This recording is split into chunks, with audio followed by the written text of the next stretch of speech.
Eu trabalhei 25 anos dentro de empresa.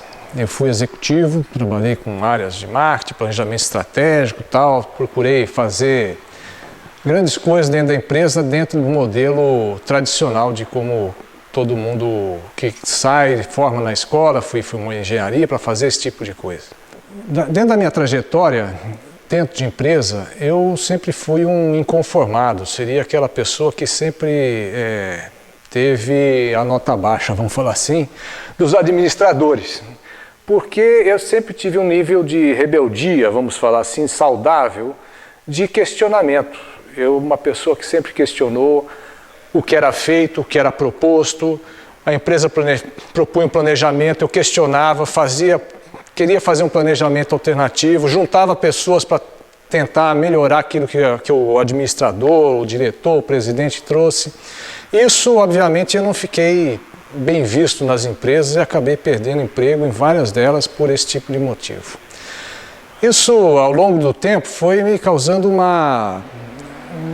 problema de encaixe entre aquilo que eu gostaria de fazer, dar uso da minha inteligência e aquilo que era proposto dentro da empresa. Então isso começou a me causar tanto incômodo, até que chegou um dia que a última empresa que eu trabalhei, recebeu uma daquelas grandes consultorias que vem fazer a reorganização da empresa para torná-la mais produtiva, enquadrá-la nas best practices. E esse tipo de coisa, eu vinha construindo dentro dessa empresa uma atividade que eu acabei me dedicando, que é uma chamada inteligência competitiva, né, que é uma forma de você capturar o que está acontecendo no mundo externo para ajudar a melhorar o processo de tomada de decisão dentro da empresa. Isso eu vinha construindo um trabalho que estava bastante frutífero em termos de construir pessoas, comecei a articular a rede de pessoas que pegavam, me contavam as tendências, o que estava escutando dentro do mercado e tal. Isso começou a funcionar de uma forma bastante interessante, dando resultado. Essa consultoria chegou lá e falou, não é nada disso, isso daí não existe, esse negócio que você está fazendo aqui não está enquadrado nas melhores práticas do mercado, a tua área não vai mais ser uma área que pensa, é uma área para executar, simplesmente sumarizar a informação, tal, virou um centro de informações. E foi a gota d'água, certo? O momento em que eu falei, bom, nessa situação eu não fico mais, eu não brinco mais. E resolvi sair. Então há 10 anos que eu trabalho, saí para virar consultor, eu já tinha definido isso, eu queria ser consultor e usar a minha inteligência de uma forma mais produtiva. Então eu resolvi sair da empresa e comecei a ajudar outras empresas a implementar a mesma coisa que eu tinha feito lá. E nessa trajetória foi que eu comecei a entender que todo o processo de decisão dentro da empresa, quando ele é extremamente centralizado, não existe pessoa, não existe grupo dentro da empresa que consiga entender a complexidade do mundo que está sendo vivendo, interpretar essa complexidade de uma forma centralizada, ou seja, uma pessoa, 2, 3 pessoas, entender isso e entregar de bandeja alternativas para alguém lá em cima da hierarquia tomar uma decisão mais informada. Isso apesar de eu ter trabalhado muito tempo com isso, e essa prática me mostrou que isso era ineficaz, né? E era totalmente ineficaz, então eu comecei a entender e buscar qual seria o caminho para melhorar esses processos. E foi aí que eu me deparei com a escola de redes, foi aí que eu me deparei nessa procura em encontrar outras pessoas que também estavam começando a conversar sobre uma nova forma de se relacionar, uma nova forma de fazer as coisas. Isso me trouxe uma série de indagações, de inquietações, de coisas que vêm profundas e começou a revirar muita coisa internamente, né? E eu comecei a querer desenvolver um trabalho criativo no sentido de transformar aquilo que eu estava fazendo em algo que pudesse que tivesse uma eficácia no resultado. E em função disso, eu transformei e venho nesse processo até hoje, transformando a forma como eu me relaciono e como é que eu apresento as coisas junto das empresas, no sentido de melhorar principalmente a probabilidade de se tomar uma decisão melhor dentro da empresa. O mundo hoje é cada vez mais complexo, as coisas são tão mais interligadas, as coisas acontecem tudo ao mesmo tempo e em todo o planeta ao mesmo tempo, que hoje a empresa que quer competir do modo tradicional, ou seja, competir com o vizinho dele aqui, ou competir com a empresa lá do outro lado do mundo, e tudo o que está acontecendo, porque a questão hoje é global, não tem a capacidade, e não é impossível, é humanamente impossível, você achar que 2, 3 pessoas vão conseguir captar a complexidade desse mundo. Então, qual é a solução? E a solução veio a partir do momento que essa questão das redes distribuídas começou a surgir como entrou na minha vida, e eu comecei a falar, por que não? Então, isso daí está uma coisa ligada à possibilidade das pessoas, que todo mundo tem conexão com o mundo, todo mundo se relaciona com outras pessoas, todo mundo lê, estuda, é alguém que tem as suas conexões, e se a gente consegue juntar essas conexões, nós vamos ter um quadro, uma possibilidade de ter um quadro muito mais amplo e abrir novas possibilidades para se tomar decisão. Então, em função disso, é que a minha prática de hoje de abordagem nas empresas é sempre tentar entender qual é o grau de conexão que existe entre aquelas pessoas. Qual é a cultura que está instalada ali dentro? Quais são as conversações que acontecem e o processo para tomar a decisão que existe ali dentro? E qual é a missão que eu me coloquei dentro desse processo? O trabalho principal, eu falei, que a única coisa que a gente pode fazer dentro de uma empresa estruturada centralizadamente, que é 99,9% das empresas, é procurar trabalhar o aumento da conectividade entre as pessoas que estão lá dentro. Teve um texto do Augusto que para mim foi muito impactante, que foi a questão dos bangs, dos small bangs, ou seja, de criação de bolhas dentro das estruturas hierárquicas, onde nessas bolhas as pessoas possam conviver, possam experimentar uma situação diferente, certo? Daquela estrutura tradicional onde tem o chefe, o subordinado, o cara manda, você obedece. Ali uma estrutura onde os pares, as pessoas se organizam em pares, discutem o que querem, desenvolvem aquilo que têm vontade de fazer. Isso foi onde eu comecei a fazer essa correlação, ou o trabalho de entrar dentro das organizações com esse tipo de propósito, esse tipo de visão. Agora, essa questão era impactante dentro das empresas, extremamente impactante, porque a hierarquia, ela simplesmente não aceita, ela não acredita que as pessoas estando livremente organizadas, livremente, sem uma coordenação, sem aplicação de uma metodologia específica, sem um direcionamento claro de onde ela tem que chegar, que as pessoas vão produzir e vão conseguir fazer coisas interessantes. Então existe um embate, fica uma discussão muito grande em relação a isso. E a oportunidade que a gente quer é simplesmente vamos experimentar. A hora que dá para experimentar, que as pessoas começam, e aonde os poucos lugares que isso é possível, que se cria um espaço onde as pessoas começam a se relacionar de forma diferente, as mesmas pessoas que estão dentro da estrutura hierárquica começam a produzir e fazer coisas que antes não imaginavam que podiam fazer. E isso, que é um processo que, ao meu modo de ver, ele não muda toda a empresa, porque a empresa tem um programa lá rodando, certo? Que é o programa que todos nascem e crescem e são todo o tempo carregado aquele programa da estrutura hierarquizada, centralizada, que a vida é assim, que não pode ser diferente, sem hierarquia nada acontece, sem comando nada acontece, as pessoas deixadas ao léu, elas não vão produzir, elas vão ficar sem fazer nada, portanto precisa ter alguém que direciona, alguém que dá a linha, alguém que diz o que tem que fazer para obter um resultado determinado. Só que esse modelo funcionou até um determinado momento. Hoje em dia não funciona mais.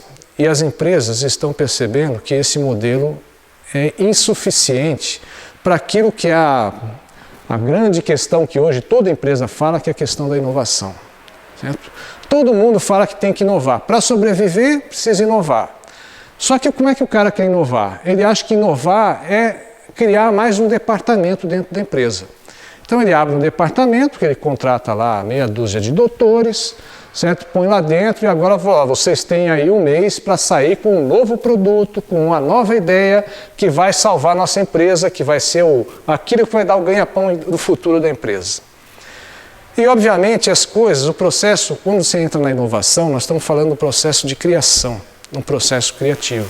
E o criativo não acontece de forma organizada, o criativo não acontece com horário, o criativo não tem hora para começar e hora para terminar, o insight não vem por obrigação, o insight vem nas horas mais inusitadas e não necessariamente, e muitas vezes, e talvez a maior parte das vezes, não vem dentro daquele ambiente, dentro do ambiente da empresa.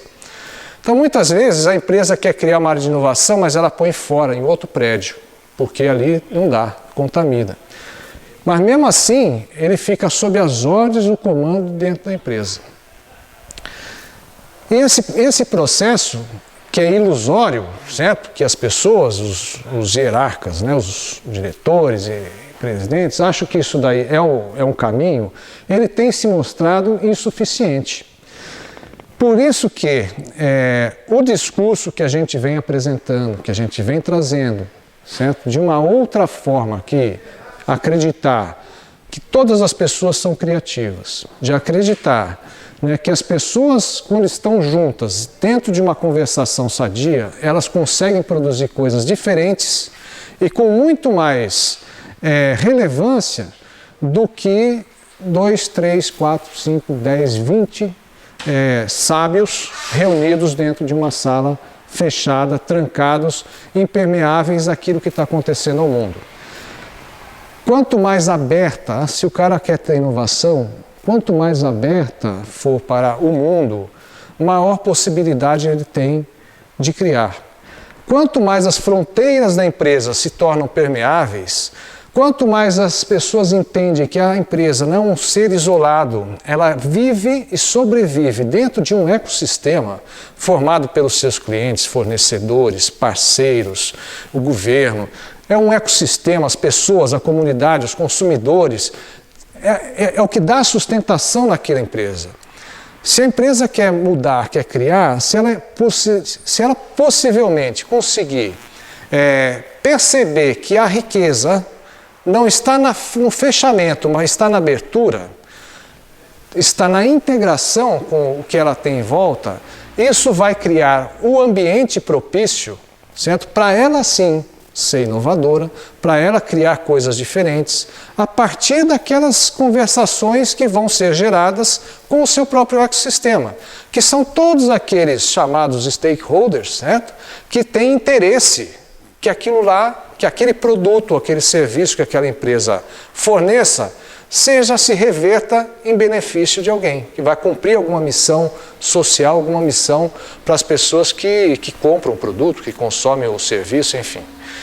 Então essa transformação, essa mudança de cultura, que é uma coisa difícil de fazer, ela hoje ainda estamos num nível muito mais de algumas poucas empresas entenderem e permitirem fazer esse tipo de experimentação, é que está conseguindo abrir de toda forma um buraco dentro da estrutura hierárquica.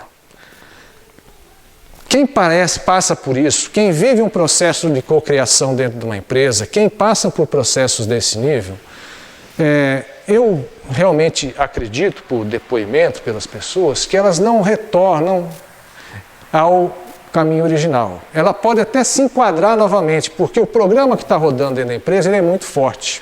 As pessoas acabam se enquadrando, mas ela, enquanto indivíduo, que viveu uma experiência diferente, que teve a possibilidade de experimentar alguma coisa, ali algum incômodo vai ficar nela, certo? E que acho que é isso que, quanto mais gente incomodada nós começamos a ter, maior a possibilidade da empresa eventualmente vir a se abrir, ou o que acontece é que tem muitas pessoas que o incômodo se torna tão grande que ela fala, esse jogo eu não jogo mais, eu vou embora, certo?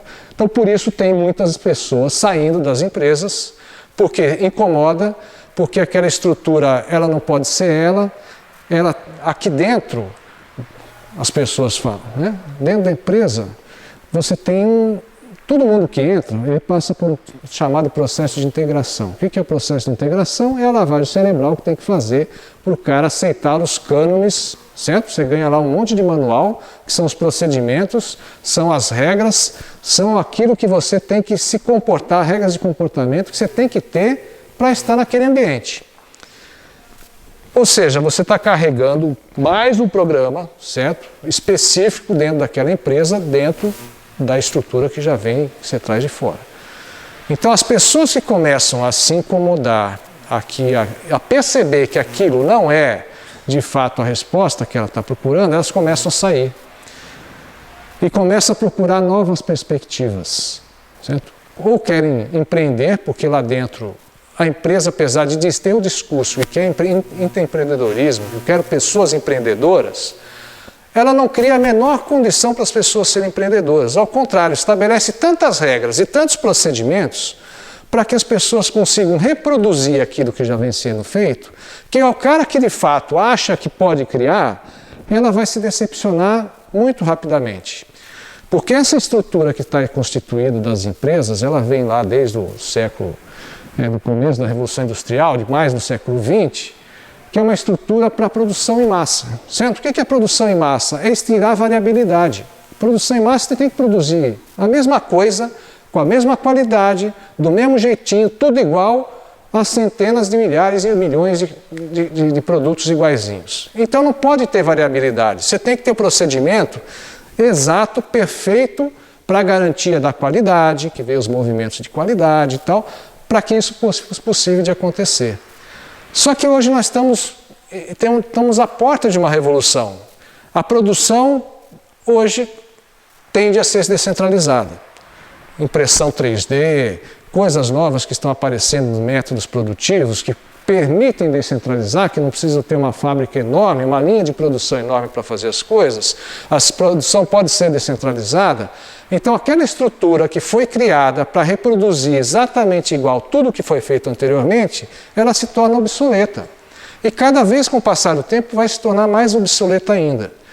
Isso nós estamos falando de produto físico. Naquilo que se refere a serviço, a produtos que são fruto do conhecimento, muito mais rapidamente isso vem acontecendo. Certo? Na indústria que depende de conhecimento e não da reprodução, as estruturas passadas não conseguem mais segurar, por isso as pessoas não ficam nas empresas, certo? Elas não conseguem segurar dentro de normas rígidas as pessoas que falam, pô, eu quero usar meu conhecimento, eu quero poder trocar com o outro.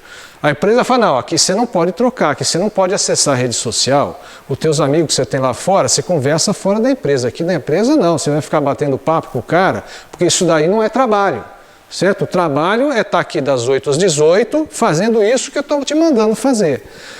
Isso que você está querendo fazer, de conversar, de falar de outras coisas, de outro projeto, isso daí não é trabalho, então não cabe aqui dentro. E é essa conformação das coisas que está trazendo a possibilidade de modificação e causa descontentamento, desconforto, frustrações nas pessoas e abre a possibilidade de novas buscas, que é o que muita gente está procurando. Saem para fazer novas buscas, ainda não sabe nem o que é exatamente, grande maioria não tem a consciência do que eu vou fazer, muitas vezes vão para tentar reproduzir, vou empreender, vou abrir uma empresa. Eu vou juntar meu amigo, eu vou pegar meu fundo de garantia, vou abrir uma pizzaria lá na esquina, certo? Ou vou abrir uma empresinha aqui de software.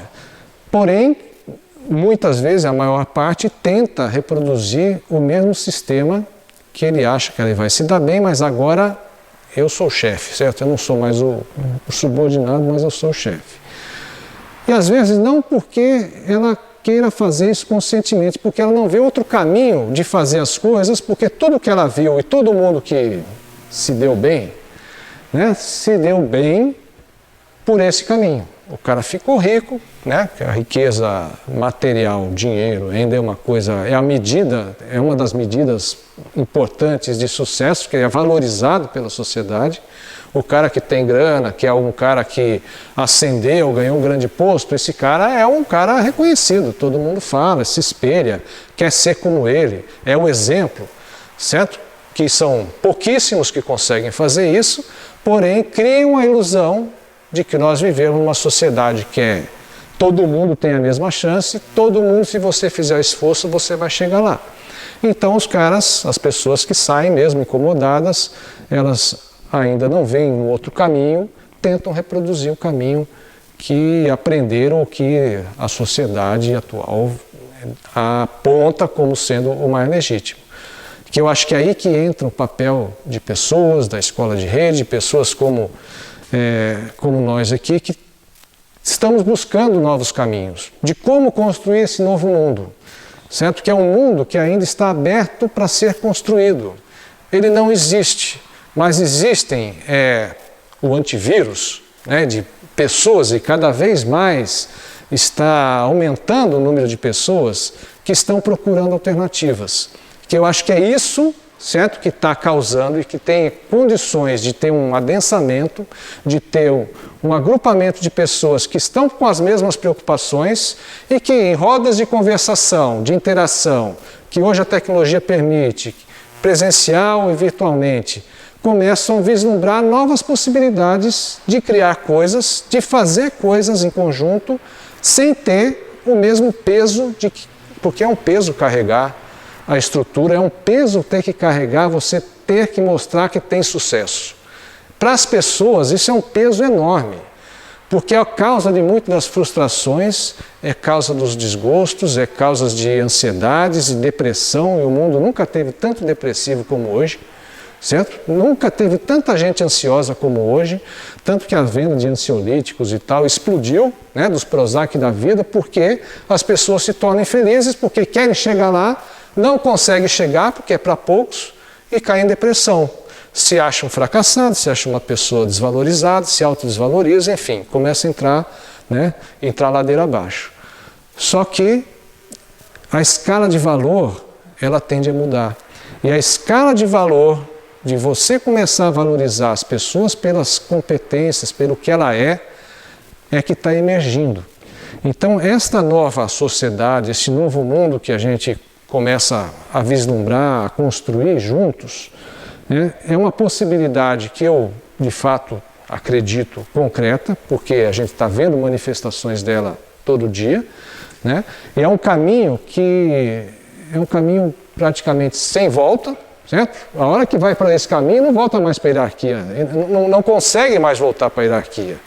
Porque as pessoas vão aprender e vivem, e quem já está trilhando isso, se sente tão melhor enquanto pessoa, enquanto autovalorização, em tanto reconhecimento, não do reconhecimento da sociedade, mas reconhecimento de si próprio e dos seus pares que estão ali, que a pessoa se sente gente, certo? O meu valor, eu tenho valor dentro dessa comunidade, dentro desse grupo, dessas pessoas com quem eu me relaciono. As pessoas me querem, acreditam em mim, eu consigo produzir legal porque outros querem a mesma coisa que eu quero, certo? A gente se junta porque nós queremos fazer coisa legal e juntas. Então, ela abre uma outra perspectiva, que é o outro mundo que nós temos grande certeza de que está batendo as portas e que nós estamos chegando lá.